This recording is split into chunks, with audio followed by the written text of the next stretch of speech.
Hi, எங்கள் ஊர் கிடா வெட்டு பூசை.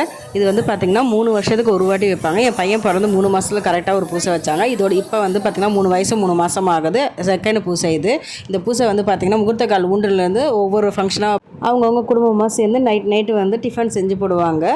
அதுவும் இல்லாமல் பட்டிமன்றம் நடக்கும். ரொம்ப ஜாலியாக இருக்கும் பார்க்கவே. இது வந்து பார்த்திங்கன்னா லாஸ்ட்டு நாள் திருவிழா இது. சாமிக்கு ஊர்வலம் வருது. வந்துட்டு கிடா வெட்ட ஸ்டார்ட் பண்ணிவிடுவாங்க. வெட்டினோன்னா அவங்கவுங்க கிடாவை எடுத்துகிட்டு போயிடுவாங்க. நாங்கள் வந்து பார்த்திங்கன்னா வெள்ளாடு செம்பரி ஆடு 2 ஆடு வெட்டணும். தனியாக எடுத்துகிட்டு போக மாட்டோம்.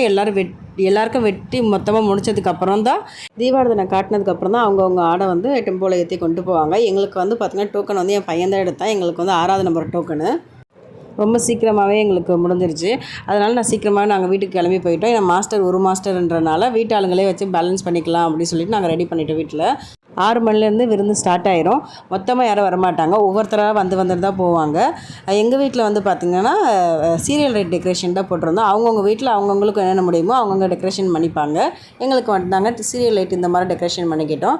நைட்டு விருந்து முடிச்சதுக்கப்புறம் மொத்தமாக சூடு பண்ணி வச்சுட்டு மறுநாள் காலையில் எடுத்து என்னென்ன வேணுமோ கொஞ்சம் மீதி இருக்கிறத சொந்தக்காரங்களுக்கு கொஞ்சம் கொஞ்சம் கொடுத்துட்டு வீட்டுக்கு எடுத்து வச்சுப்போம். எல்லா வேலையும் முடிஞ்சதுக்கப்புறம் அவங்க வீட்டுக்கு போயிடுவாங்க. வீடு ரொம்ப விரிச்சோடு காலி.